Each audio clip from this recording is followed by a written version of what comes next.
আল্লাহ বলেন, ইয়া আইয়ুহাল্লাযীনা আমানুত্তাকুল্লাহ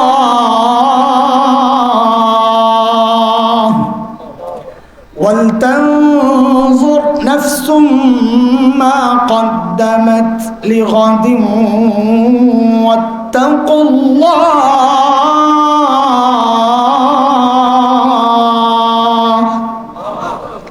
হুকুম কয়টা বলেন? এক, ও ইমানদারেরা আল্লাহকে ভয় করো, এক হুকুম। দুই, ওয়াল তানজুর নাফসুম মা কদ্দামাত লিগাদ, প্রত্যেকটা মানুষের উচিত তার আখিরাত নিয়ে চিন্তা করা, আমার আখিরাতের পুঁজি কি, কামাই কি, সম্বল কি, আমি আমার মালিকের সামনে কি নিয়ে দাঁড়াবো। এই চিন্তা কার করা উচিত? প্রত্যেকটা মানুষের। বলেন প্রত্যেক ইমানদারের। কার? শুধু মুসল্লিরা চিন্তা করবে ইমামবাদ, শুধু শ্রোতারা চিন্তা করবে বক্তাবাদ, হ্যাঁ, শুধু মুরিদরা চিন্তা করবে পীর সাহেববাদ। আল্লাহ বলেন প্রত্যেকটা মানুষের চিন্তা করা উচিত, আমি তো মালিকের সামনে দাঁড়াবো, আমি কি নিয়ে দাঁড়াবো, আমার পুঁজি কি, কামাই কি, সম্বল কি। বলে ওই চিন্তাই তো আমরা এই মজমায় আসছি, তাই না? না অন্য কোনো ধান্দা আছে? অন্য ধান্দা থাকলে মাহফিল রাত যত বেশি হইতো মাহফিল জমতে থাকতো। অন্য ধান্দা থাকলে মানে বিরিয়ানি আছে আর কি। আমি ফাঁকিও দেই না, হাজিরাও দেই না। আলহামদুলিল্লাহ, আপনারা সারা রাত বসলে আমি তাও রাজি আছি ইনশাআল্লাহ। আচ্ছা ঠিক আছে, ইনশাআল্লাহর জোর আছে, বিশ্বাস করছি, কিন্তু আমি থাকুক না কইলাম আর কি। তো বলেন হুকুম কয়টা? এক, আখিরাতে আল্লাহর সামনে কি পেশ করবা এটা চিন্তা করো। আরেক হচ্ছে আল্লাহকে ভয় করো। এই দুই বিষয়ে, ছোট্ট দুইটা বিষয় নিয়ে আজকে একটু কথা বলতে চাই। বলে আখিরাতের চিন্তাই তো বসছি, কিন্তু দোস্ত আমাদের আখিরাতের চিন্তাগুলো যথার্থ হচ্ছে কিনা, আখিরাতের প্রস্তুতিটা যথাযথ হচ্ছে কিনা, না ঘাটতি আছে, কমতি আছে, ত্রুটি আছে, বুঝবো কেমনি? আল্লাহ সুবহানাহু ওয়া তাআলা আমাদের সামনে মডেল বানাইছেন হযরতে সাহাবায়ে কেরাম রিদওয়ানুল্লাহি আলাইহিম আজমাইনকে। কাদেরকে? সাহাবীদেরকে। যে তুমি তোমার ঈমানকে সাহাবীদের ঈমানের সাথে মিলায়া দেখো, যদি মিলে তো বুঝবা ঈমান ঠিক আছে, যদি না মিলে ভেজাল আছে, ঠিক করে নাও। কথা কার? আল্লাহ বলেছেন। আল্লাহ বলেন فَإِنْ آمَنُوا بِمِثْلِ مَا آمَنْتُمْ بِهِ فَقَدِ اهْتَدَوْا وَإِنْ تَوَلَّوْا فَإِنَّمَا هُمْ فِي شِقَاقٍ।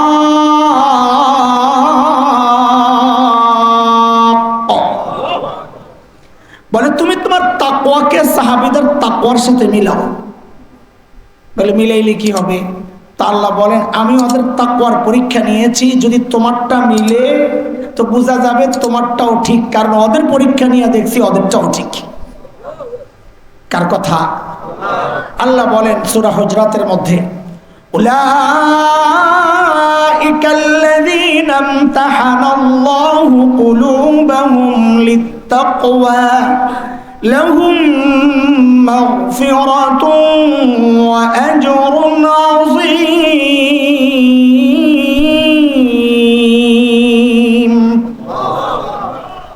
তা আপনি যদি জিজ্ঞেস করেন আল্লাহ রে, আল্লাহ যদি সাহাবীদের সাথে মিলে তো দিবেন কি? কর, হ্যাঁ আমি তো করব, আপনি দিবেন না কিছু, তাহলে দিব তো। বলে কি দিবেন? তো সূরা তাওবার 100 নম্বর আয়াতে আল্লাহ বলেন কি দিব? এক দিব স্বীকৃতি। বলে কিসের স্বীকৃতি? বলে স্বীকৃতি হচ্ছে সাহাবীদের উপর আমি রাজি হয়ে গেছি, ওই স্বীকৃতি দিছি, তোমার জন্য স্বীকৃতি, আমি তোমার উপরও রাজি হয়ে যাব। আর কি দিবেন? সাহাবীদেরকে ওয়াদা দিয়েছি ওদেরকে জান্নাত দিব, যদি তোমার ঈমান আমল সাহাবীদের সাথে মিলে তো তোমাকেও জান্নাত দিয়ে দিব। কথা কার? আল্লাহ বলছেন والسابقون الأولون من المهاجرين والأنصار والذين اتبعوهم بإحسان রাদিয়াল্লাহু আনহুম ওয়া রাদু আনহু وأعد لهم جنات تجري تحتها الأنهار خالدين فيها أبدا ذلك الفوز العظيم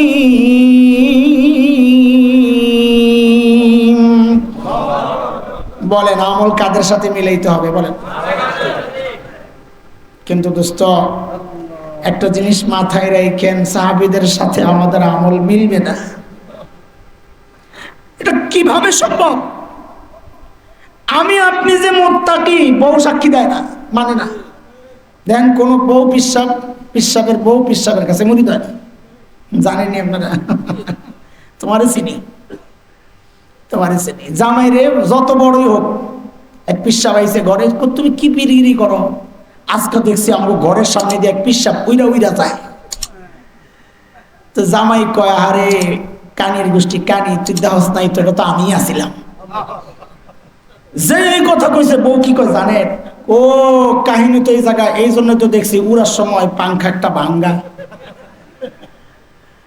স্বীকার করবো না আমি আপনি মুত্তাকি বউ স্বীকার করে না সাহাবী মুত্তাকি আল্লাহ স্বীকৃতি দিয়েছেন মিলবে কোথেকে আমি আপনি সেজদা দেই আমার বাবা শিখাইছেন মা শিখাইছেন উস্তাদ শিখাইছেন সাহাবী সেজদা দেন নবী আলাইহিস সালাম শিখাইছেন আমি আপনি সেজদা দেই ডানে বামে সামনে পেছনে ফাসিক ফুজ্জাররা ভরা সাহাবী সেজদা দিয়েছেন নবী সেজদায় সাহাবী সেজদায় নবী রুকুতে সাহাবী রুকুতে নবী জিহাদে সাহাবী জিহাদে নবী হজে সাহাবী হজে মিলবে কোথেকে কত কি বললেন এতক্ষণ বলে আমাদের বড়রা বলে আরে মিলবে না তুমি কাজ করো কাছাকাছি যাওয়ার চেষ্টা করো কেন তো বড়দের একটা সোনার অক্ষরে লিখে রাখার মতো কথা দুনিয়ার জিন্দেগিতে যে যত সাহাবীর কাছাকাছি বসতে পারবে হাসরেও সে সাহাবীর তত কাছাকাছি উঠতে পারবে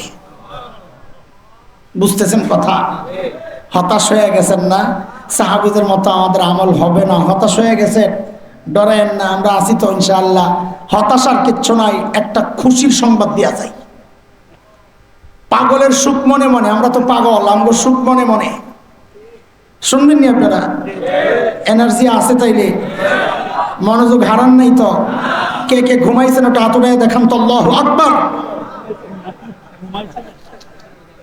এই মনোযোগ চলবো না আরো মনোযোগ লাগবো আমি তো ঘুমের পরীক্ষা করি নাই আমি আসলে মনোযোগের পরীক্ষা করছি প্রশ্ন কমন পড়ে নাই আপনাকে না আচ্ছা ঠিক আছে আপনাকে আলিপটেক বাড়িঘরের যে চিপা চাপা ক্ষেত তো নাই মনে হয় আছে সুবহানাল্লাহ আল্লাহ সরাইছে আমার ক্ষেতে ঢুকায় নাই টমেটোর চাষ হয় এদিকে হয় কম না বেশি আচ্ছা রেটটা শুনলে বোঝা যাবে সিজনে রেট থাকে কত 10 টাকা হয় তাই তো ভালোই চাষ হয় কিন্তু তার চেয়ে বেশি চাষ হয় আমাদের কুমিল্লা অঞ্চলে রাস্তার দুই পাশে ওই যে বক্তারা কইতে পারবো টমেটো এরকম টাল দিয়ে রাখে টাল তো বুঝেন হ্যাঁ স্তূপ দিয়ে রাখে মাঝে মধ্যে যাইয়া জিজ্ঞেস করি বাজান টমেটো কেজি কত একসময় করতাম খুব এখন বাদ দিছি কেজি কত তো মাঝে মধ্যে জবাবটা এমন হইতো যত দেন তত মানে কি নিয়ে আমার বাঁচান আমি বিপদে আছি নাইলে আপনি নাইলে নিয়ে গরুরে খাওয়ান লাগবে আমগো দেশে একসময় টমেটো গরুরও খাওয়াইছে মানুষ কি করবো এত টমেটো কি করবো আচ্ছা এই যে সিজনে টমেটোটা খাইছেন কয় টাকা 10 টাকা আচ্ছা 20 টাকাই ধরেন এই সিজনের টমেটো ফ্রেশ ছিল না ভেজাল ফ্রেশ ফ্রেশ টমেটো খাইছেন 20 টাকায় তার 4 মাস আগে টমেটো কত খাইছে 100 ফ্রেশ আচ্ছা বেশিটা বাদ দিলাম 100ই ধরেন ফ্রেশ ছিল না ভেজাল কি অবস্থা চিন্তা করেন ভেজালটা খাইছেন ফরমালিন ওয়ালাটা 100 টাকা আর ফ্রেশটা খাইতেছেন এই যে উল্টা হয়ে গেল কারণটা কি কোন তো বলো বলো সিজন আর আনসিজন অফ সিজন গড সিজন যেটাই বলেন তাহলে এখান থেকে আমরা সূত্র কি বের করলাম একটা সিজনের জিনিস হয় ফ্রেশ রেট হয় কম না একরেট বেটা আপনার কম দেবো কি জন্যে আপনার আত্মীয় লাগে একুরেট, এটাই আসল রেট। কিন্তু অফ সিজনের জিনিস হয় ভেজাল, কিন্তু রেট হয়। এই সূত্র দিয়েই আল্লাহরে শক্ত করে ধরবেন। একা একা যখন কান্দেন ধরবেন, ও আল্লাহ, আমারে তো তুমি ইবাদতের সিজনে পাঠাও নাই, নবী যুগ, সাহাবী যুগ, খায়রুল কুরুন, আমারে তো ইবাদতের সিজনে পাঠাও নাই, পাঠাইছো তো অফ সিজনে ফিতনার জমানায়। তো আল্লাহ কবে তো কি হইছে, মানে পাঠাইছো যেহেতু ফিতনার জমানায়, আমার আমল একটু ভেজাল হইলেও হইতে পারে, কিন্তু রেটটা বাড়ায়া দেওয়া লাগবে। কথা কি অযৌক্তিক? আপনারা মনে করছেন যুক্তি দিয়ে খালি বুঝাই দিলেই হইল? না না, এটা হাদিসে ইশারা আছে। আল্লাহর হাবিব সাল্লাল্লাহু আলাইহি ওয়াসাল্লাম বলেন, মান তামাসসাকা বিসুন্নতি ইনদা ফাসাদি উম্মতি ফালাহু আজরু। আমি না বললে, আমি বললে অনেকে ডাইরেক্ট মনে করতে পারে কি ভুলে রাখা গেল কিনা। আমাদের মুফতি আব্দুল মালিক সাহেব বলছেন, মিয়া সহ হাদিসটা বললে একটু দুর্বলতা আসে, মিয়া ছাড়া বললে ঠিক আছে। এবার ঠিক আছে, এবার আবার বলি, মান তামাসসাকা বিসুন্নতি ইনদা ফাসাদি উম্মতি ফালাহু আজরু শাহীদ। এইবার অর্থ দেখবেন আপনারা ভুল করছেন। হাদিস পড়ার সময় আমরা মৌলবী ভুল করি, অর্থ বলার সময় আপনারা ভুল করেন। খেয়াল করেন, নবী বলেন, যে ব্যক্তি শেষ জামানায় ফিতনার জামানায় সুন্নত আঁকড়ে ধরবে, আল্লাহ তাআলা তাকে শাহাদাতের, দেখছেন পিছনে ভুল করবেন, আজরুন মানি মর্যাদা না, সুন্নত আঁকড়ে ধরবেন আপনি, আরে আল্লাহ শাহাদাতের মর্যাদা দিয়ে দিব, এত সোজা না। আজরুন মানি সওয়াব, সওয়াব, আল্লাহ শাহাদাতের সওয়াব দিয়ে দিবেন। বলে সওয়াব আর মর্যাদার পার্থক্য কি? মাননীয় প্রধানমন্ত্রীর বেতন কত আর 2-4 লাখ টাকা হইব, কিন্তু এমন মানুষও আছে 50 লাখ টাকা বেতন পায়। হ্যারে যদি কয় তুই প্রধানমন্ত্রী হবি, হ্যাঁ কইব লাভবাহিক। কেন? ওইটা বেতন কম কিন্তু মর্যাদা বেশি। বেতন এক জিনিস, মর্যাদা আরেক জিনিস। আল্লাহ শাহাদাতের বেতন দিয়ে দিবেন, মর্যাদা দিবেন না। শাহাদাতের মর্যাদা তো অনেক উঁচা মর্যাদা। আমি হাদিসের ব্যাখ্যায় গেলে আরেক দিকে যাবো। আমি হাদিস কেন আনলাম? বুঝানোর জন্যে। নবী কি বলছেন? ফিতনার জমানায় সুন্নত আঁকড়ে ধরলে আল্লাহ শাহাদাতের সওয়াব দিবেন। এটা কি সাহাবী করে করছেন না শেষ জমানায়? বোঝা গেল শেষ জমানায় আমলের দাম বাড়ে। এটা কি হাদিসে আসছে না? আরে কথা কোন, এই হাদিস কি প্রমাণ করে? শেষ জমানায় আমলের রেট কি বেশি। ওই জমানায় কইছে সুন্নত আঁকড়ে ধরবা, সুন্নতের সওয়াব পাইবা। শেষ জমানায় সুন্নত আঁকড়ে ধরবা তো সুন্নতের উপরে শাহাদাতের সওয়াব পাইবা। আমি তো যাইতেছি আরেক জায়গায় বাদতেন। তো বলেন, আমলকে কাদের সাথে মিলাইতে হবে? সাহাবীদের সাথে যে মিলাইবেন, সাহাবী চিনেন? চিনেন? এটা আমাদের বড় আফসোস, এই দেশের মানুষ সাহাবী চিনে না। যারা চিনে তারা আবার সাহাবী ছাড়ে না, খালি তালাশ করে কোন দিক দিয়ে ফাঁক আছে একটু বদনামি করণ যায়। কেউ কেউ পরীক্ষার নাম্বার দেয় সাহাবীরে, আয় খোদা সাহাবী কত নাম্বার পাইছে, নাম্বার দেয়, হায় খোদা। পিঁপড়ার জ্ঞান নাই যে সাহাবীর দোষ ধরতে চায়। এর মাথায় কার জ্ঞান নাই? বলেন বলেন, আমি কোরআন দিয়ে প্রমাণ দিব কার তার মধ্যে পিঁপড়ার জ্ঞানটাও নাই। বলেন, যে সাহাবীর সমালোচনা করে তার মধ্যে কার জ্ঞান নাই? এটা কোত্থেকে কইলেন আপনি? তো শুনেন, সূরা নামলের মধ্যে আসছে। নামল, পিঁপড়ার একটা সূরা আছে। হযরত সুলাইমান আলাইহিস সালাম তার বাহিনী নিয়ে যখন যাইতেছিলেন, তো পিঁপড়ার সর্দার কি কয়? কোরআনের কথা, হাত্তা ইযা আতাও আলা ওয়াদিন নামল قالت يا أيها النمل ادخلوا مساكنكم لا يحطمنكم سليمان وجنوده وهم لا يشعرون। পিঁপড়ার লিডার কয়, সুলাইমান আর তার সৈন্যবাহিনী আসতেছে, তোরা তোকে ঘরে ঢুক, নাহলে কিন্তু পাড়ায় মেরে দেব। এই কথাটা বলেই পিঁপড়ার সাথে সাথে কি বলতেছে? অহুম লা ইয়াশউরুন। এরে হ্যাঁ করে আবার দোষী মনে করিস না, মারবো যে, এরা না যাই নাই মারবে, বুঝবে না তোরা যে আসস, হ্যাঁ অপরাধ নাই। আরে পিঁপড়াও বক্তব্য দেওয়ার সময় নবীর সাহাবী, নবীর যারা সৈন্যবাহিনী সুলাইমান আলাইহিস সালামের সাহাবীদেরকে আসামির কাঠগড়ায় দাঁড় করায় নাই। আর এদেশের কিছু পণ্ডিত আল্লাহর নবীর সাহাবীদেরকে আসামির কাঠগড়ায় দাঁড় করায়। এই জন্যই তো বলি ওদের মাথায় পিঁপড়ার জ্ঞানটাও নেই।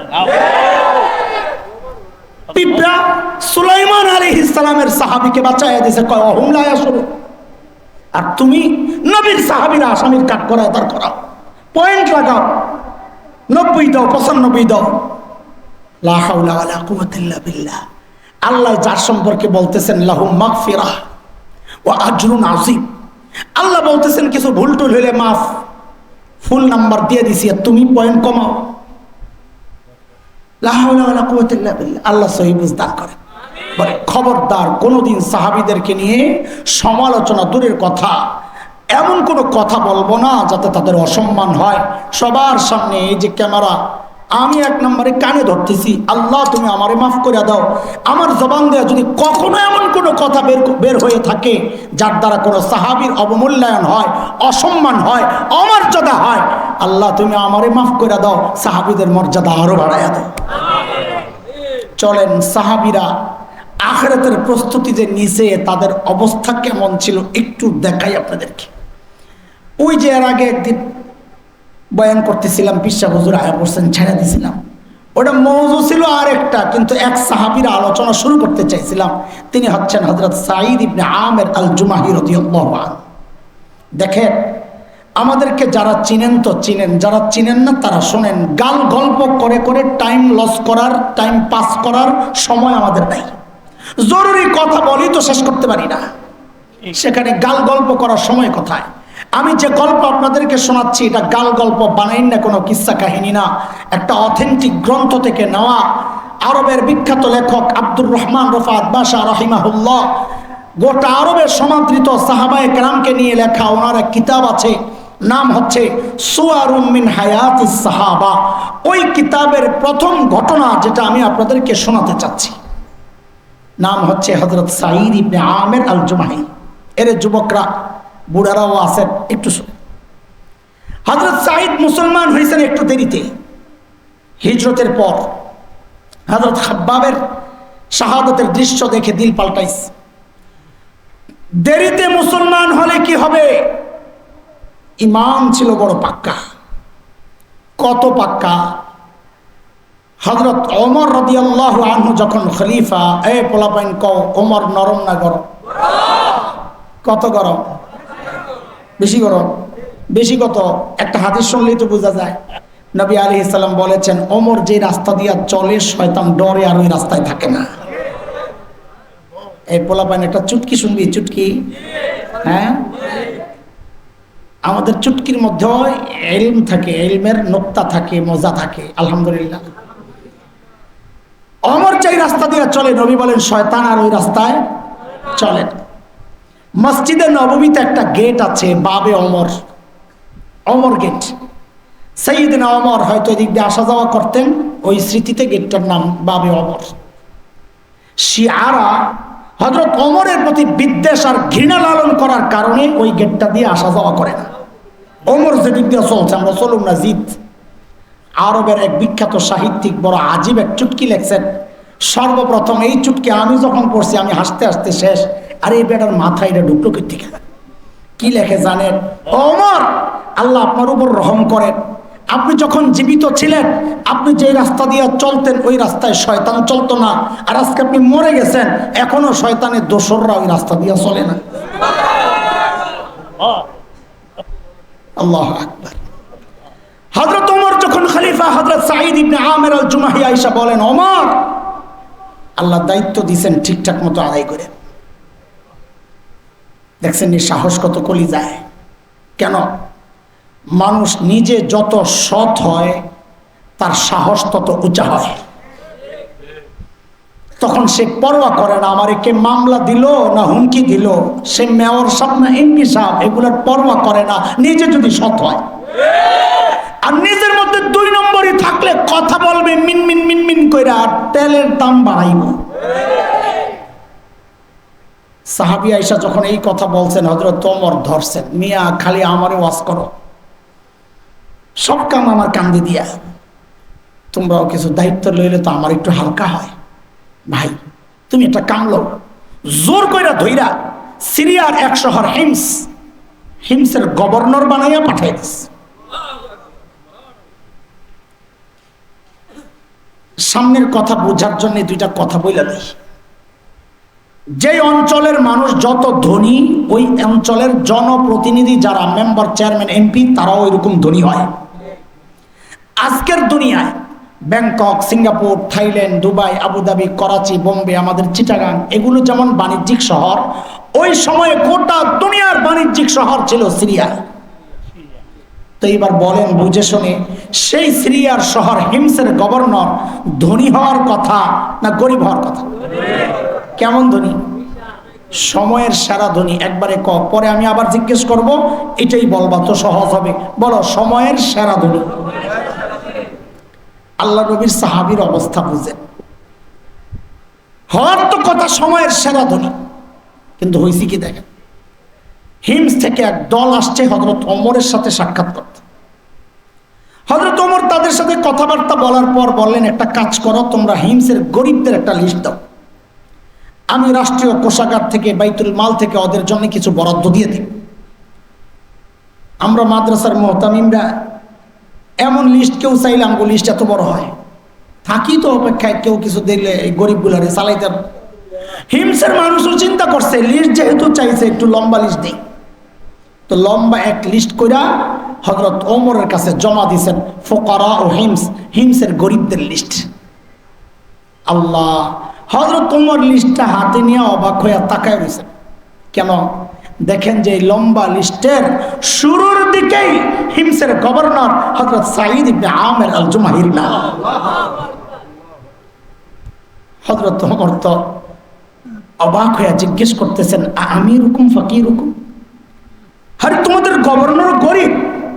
হিমসের লোকেরা জবাব দেয়, বালা আমিরুনা আফকারুনা, খালি গরিব না, আমাদের মধ্যে সবচেয়ে গরিব। হযরত ওমর এত খুশি হয়েছেন, সাথে সাথে বললেন, এই কাফেলা রেডি কর, আমার সাঈদকে দেখতে চান। এই সুবহানাল্লাহ পড়েন নাই, কারণ আপনার কাছে অবাক লাগতেছে না? সিরিয়া যাইব কি এমন কিছু? এটা এই জমানা না যে ফেরদৌস ট্রাভেলসওয়ালা বন্ধুরে ফোন দিয়েছে, দোস্ত একটা টিকিট পাঠিয়ে দে, মোবাইলের টিকিট পাঠিয়ে দিছে, এয়ারপোর্ট যায় কাউন্টারে দেখাইছে, বোর্ডিং পাস দিয়ে দিছে, প্লেন উঠে গেছে গা। হ্যাঁ, এত সহজ? আরে এখন তো আরো আপডেট হয়ে গেছে, পিচ্ছি একটা। সুবহানাল্লাহ, পাসপোর্ট টিকিট সারা যায় প্লেন উঠে বয়ে আসছিল, মনে আছে? আমি হিসাব করছি, 5টা ধাপ পার হইছে। আন্তর্জাতিক ফ্লাইটে ওঠার সময় কয়টা ধাপ পার হইতে হয়? শুরুতে ঢুকতেই আনসাররা চেক করে, স্যার পাসপোর্ট টিকিট, আপনি যাত্রী? জি, ইয়েস স্যার। এক, এরপরে স্ক্যানিং মেশিনে নিজের মালডি দিতে হয়, দিয়া একটা ওই যে দরজার মতো আছে, এটার ভিতর দিয়া যাইতে হয়। 2, 3 নাম্বার যায়া বোর্ডিং পাস যারা দিবে কাউন্টারে যায়া পাসপোর্ট দেখাইতে হয়। ওরা পাসপোর্ট দেখে, ভিসা দেখে, টিকিট দেখে বোর্ডিং পাস দেয়, মালগুলা দিয়ে দেয়। 4 নাম্বার ওই যে আমাদের ইমিগ্রেশন পুলিশের সামনে দাঁড়াইতে হয়। পুলিশ এরকম ক্যামেরা ফিট করে রাখে, চোখের ছবি নেয়, আঙ্গুলের ছাপ নেয়, সব চেক চুক কইরা এরপরে ছাড়ে।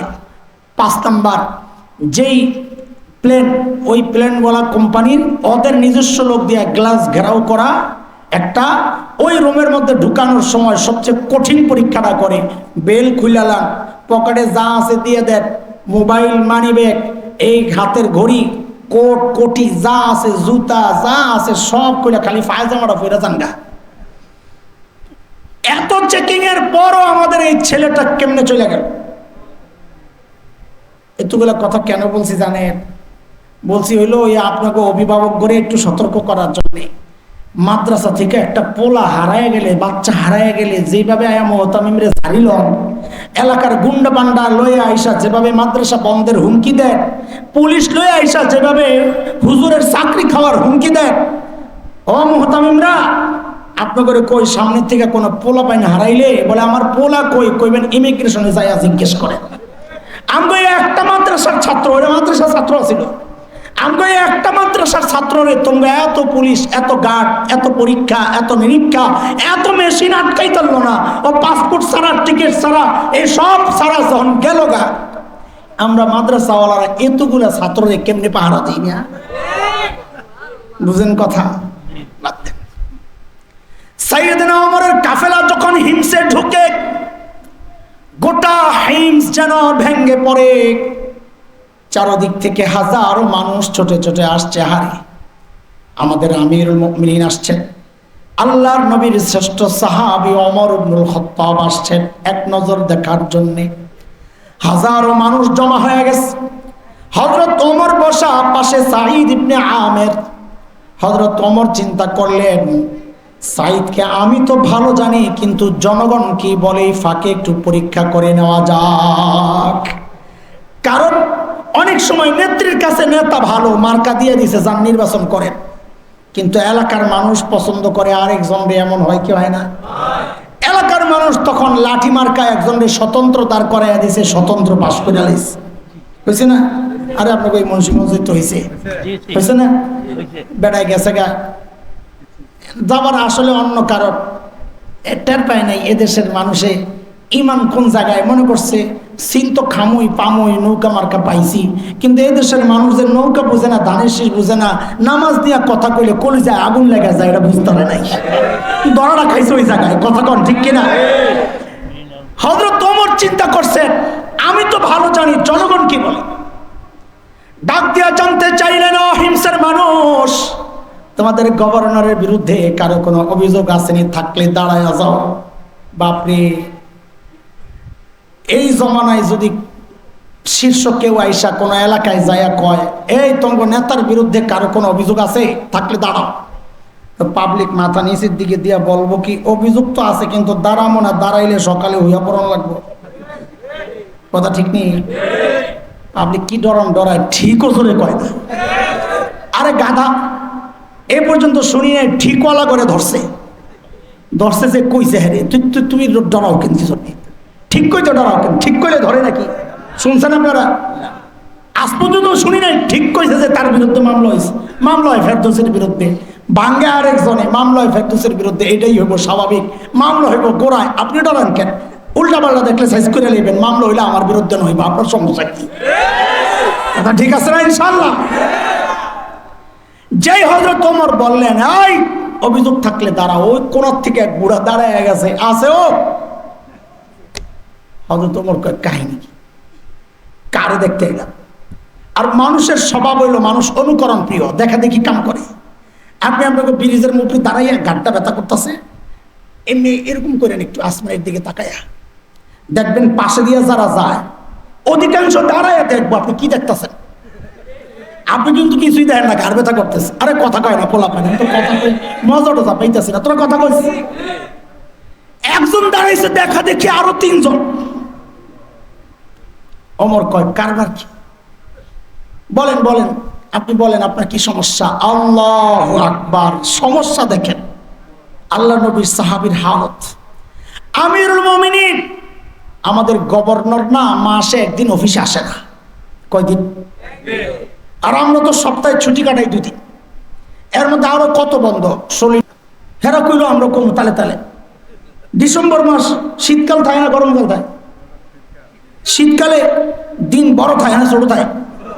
তো কি কয় বেড়ার 25শে ডিসেম্বর বলে বড় দিন? বাস্তবতার বাহিরে কথা, অবৈজ্ঞানিক কথাবার্তা। ষোলো দিনের বন্ধ আছে, আবার পহেলা বৈশাখের বন্ধ আছে, কত বন্ধ। আর ইসলামী শাসন ব্যবস্থায় জনগণের অভিযোগ গভর্নর মাসে কয়দিন আসে না? হযরত ওমর তো রাগ হয়ে গেছে, সাইদ জবাব দাও, কাহিনী কি? আসামির কাঠগড়ায় আল্লাহর নবীর সাহাবী, কিন্তু আপনারা বলবেন ধনী এলাকার গভর্নর। বলে কি হওয়ার কথা? সময়ের দেখছো আগে যে মুখস্থ করাইছি কাজে লাগছে। বল কি হওয়ার কথা? সময়ের সেরা ধনী হওয়ার কথা। অথচ অবস্থা বুঝেন, ওমর ধরছেন, সাইদ কেন মাসে একদিন অফিসে আসো না?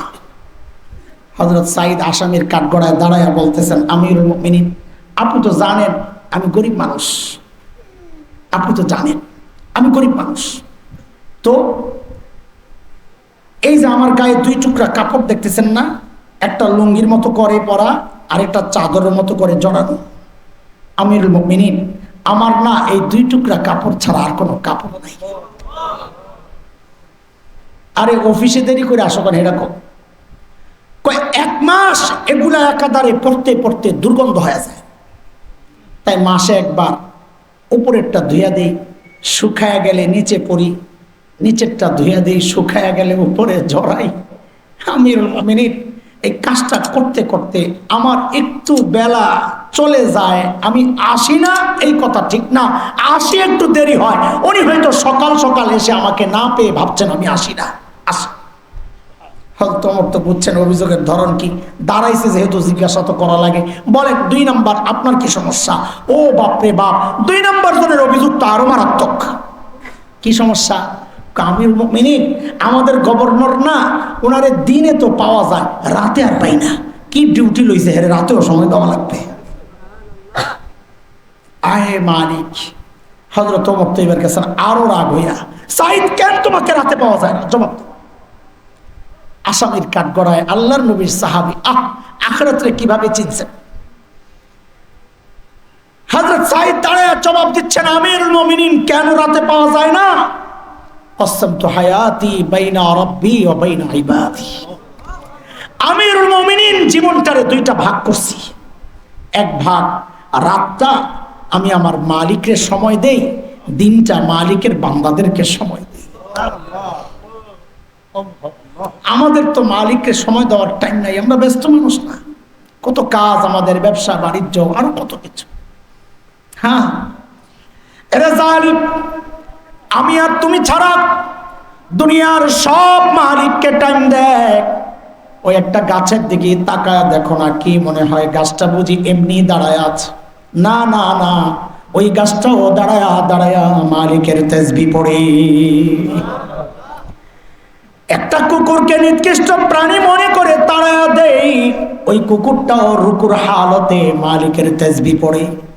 যে পোকামাকড় গুলো রে আমরা পায়ে দলে মেরে ফেলি, ওই পোকামাকড় গুলো সেজদার হালতে মালিকের তাসবিহ পড়ে। পড়ি না কেবল আমি আর তুমি, আমাদের হাতে সময় নাই।